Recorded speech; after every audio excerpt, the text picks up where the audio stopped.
What's up, everybody? Hope this finds everybody well. Welcome back to the Built for Pressure podcast with me, Will Foden, fresh off holiday with the boy and the missus, feeling a bit rejuvenated. But parents out there will very much understand this, that when you go on holiday, when you've got a young pup, it's never going to be the same. But anyway, I digress. Today's podcast is going to be around how to actually switch off when you go away. Many people, if you're driven like me and you want to succeed, you're ambitious, you've got high audacious goals on a year-round basis, whether it's with physical challenges, professional challenges, or even just from a personal development standpoint, I can very much resonate with you that actually you associating going away on holiday can be quite a daunting task. Meaning, we all know that we need it. We all know that we want to be better. We all know that we need to decompress, connect more with our family, and just be present where our feet are. But actually, what are the mechanisms underneath that? Because if you're high performing, if you're somebody that resonates with a high performance message and you want to push yourself to your limit, generally, we both know that leadership and being inside a business means to actually have your edge, you need to be living on the edges of your capacity. But how do you reload? That's the question. I'm going to make this episode nice and quick. I'm going to give you 5 key principles that I've used because I'm going to tell you, the first things first, that I don't believe you can just switch off.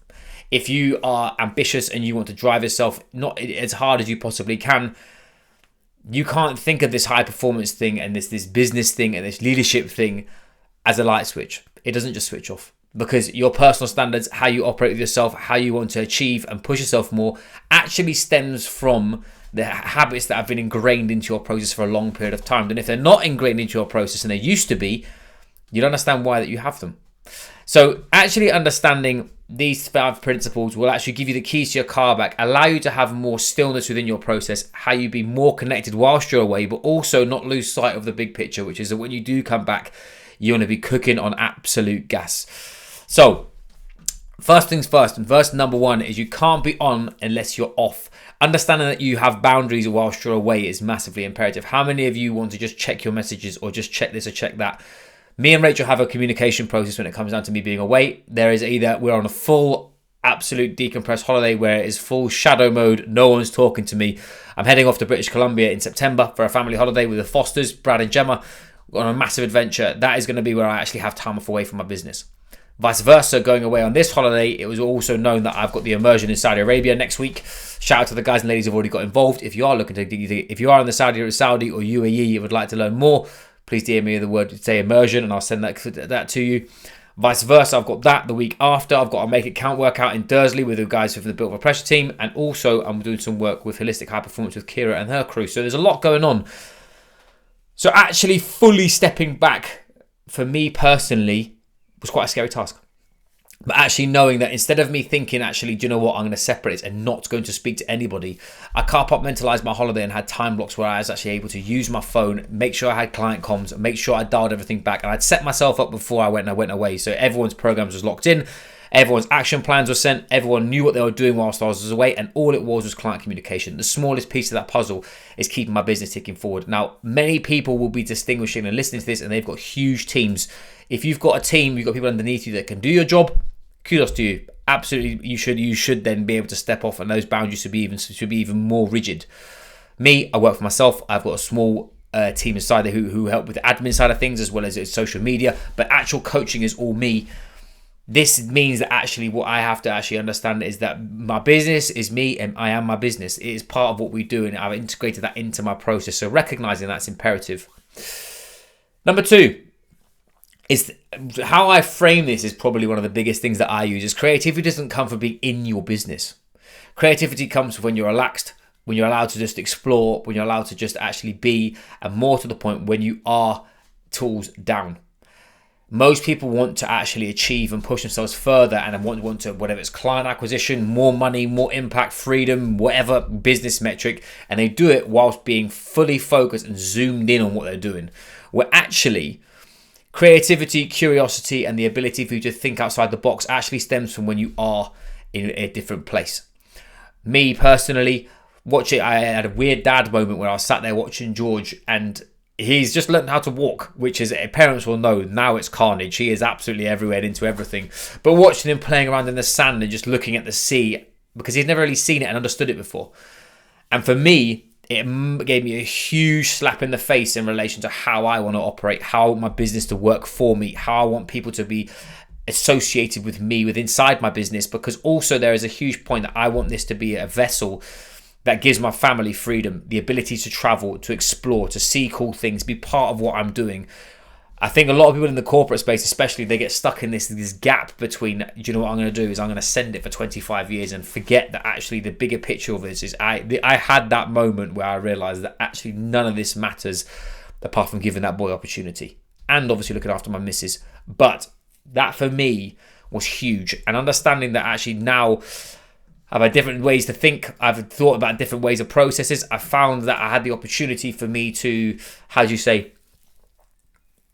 think how I want this business to work, operate, how many people I want to work with, how we want to build a team. There's some people that are getting involved soon that will change the game for us.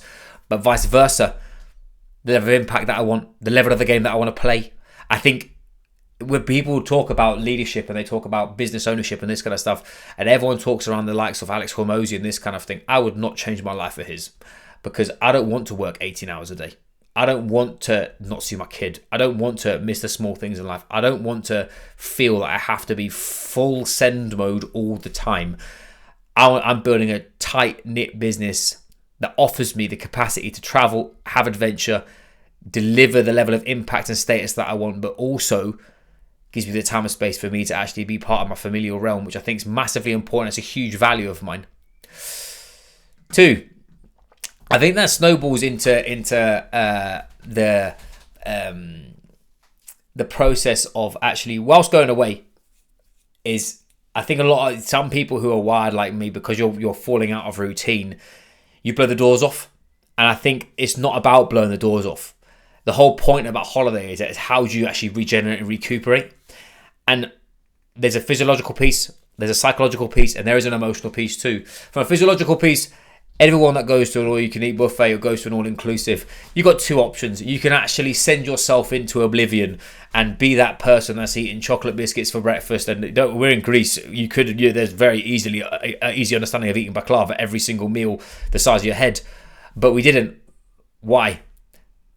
Because I have levels of standards for my physical being too, and my health. Does that mean I was dieting or eating clean? Absolutely not. I ate absolutely everything. My boy absolutely loved. There's a moment where he had octopus in one hand, lamb in the other, and Greek yogurt and honey in front of him, and he was loving life. My point being, I still had structure. I didn't have rigid structure. I still kept to the foundations and the basis of what I do. I still made sure that I did the pieces of the puzzle. I train every time I go away because training gives me energy. And it's something that I respect and love my body, and more to the point of, if I train, I can eat more. And when I'm eating in a surplus, or I'm eating normally, I didn't track my food while I was out there. Some people will look at me like, "Oh, you should track your food every day." I actually took a step back on that and just went off principle-based thinking. And I came back and I was just saying, wait. Some people get so irate about this, and I think that for me is how I step back from a physical piece, a mental piece. Instead of me thinking that I couldn't actually do it, and that because I was away I had to be something different, I was still me. I still do the same things that I'd like to that I know that make me tick. I read pieces that are gonna feed my brain with education. I did things with my family that I don't always get to do. I swam with a boy every day, and I emotionally got me in a much better place. My point being, I didn't drop my personal standards to the point of disrespecting myself. I kept them the same standard, but I just adapted to the scenery in front of me, and I didn't put so much pressure on myself just to be just an athlete. I just made sure that I ticked those boxes that I knew that are going to optimize me from a position of I'm going to get more sleep, I'm going to eat better, eat more food and recover, I can stay hydrated, and more so, I can actually calm down. 2 more points that I found that were massively important for me and that you can take here is actually pulling back makes you hungry again. I think there's a point in which people go away and they are so knackered, they forget that actually how much it took out of them. And for me, I intentionally did train, but I trained less than usual. I ate a little bit off piste, but I didn't go crazy. I did that on purpose because that when I came home, it means I tighten it all up again. I feel like I'm being active in the process. Whereas I know some people who have been on a big journey with their performance that can be quite alienating. They're either absolutely bury themselves into oblivion and then they go as hard as they can when they get back, or they use that dimmer switch analogy. For me, I like the fact that I've come home and I'm now full gas. I want to push myself because I've got 10 days until I head to Saudi, and I want to deliver an absolute world-class product, which I know that I can. I've got my guys and ladies who I'm working with, who we're building new things underneath Built for Pressure that are going to be revolutionary in relation to the leadership performance space, because this is not just a health and performance hub. What I want this to do is have a place where we develop leadership from the inside out, not just necessarily the tactics and strategy, but how to actually give you the keys to your car back of the you inside of your performance. That's what we do. And this is what it's given me. Because lastly, I think there's a huge part of this thing that I get. Maybe it's because I'm a parent, or maybe because I found more time and more space.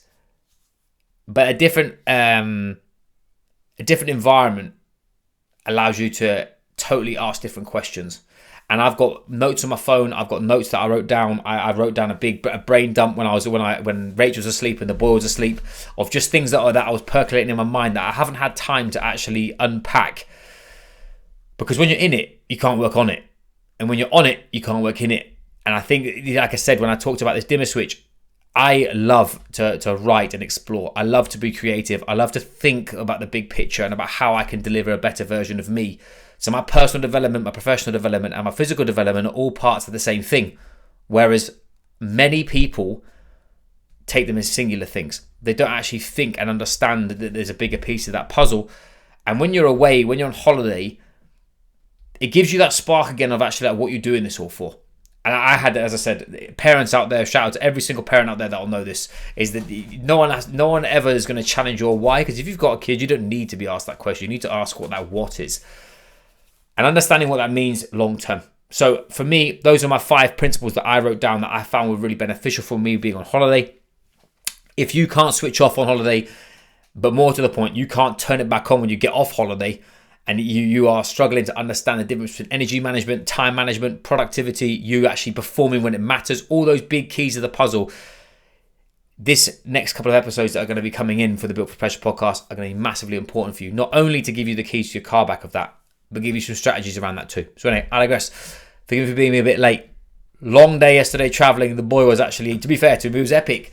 But vice versa, really appreciate anybody that listens to this podcast. Know, like, and share it. If you have any questions, please let me know. And like I said, I've had some wicked messages over the last week of people just connecting off that Founder Files podcast.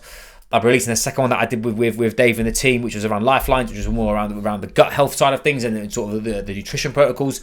But anyway, I digress. Appreciate you. I hope you're well, and I hope you're getting after it this week. And I'll catch you soon.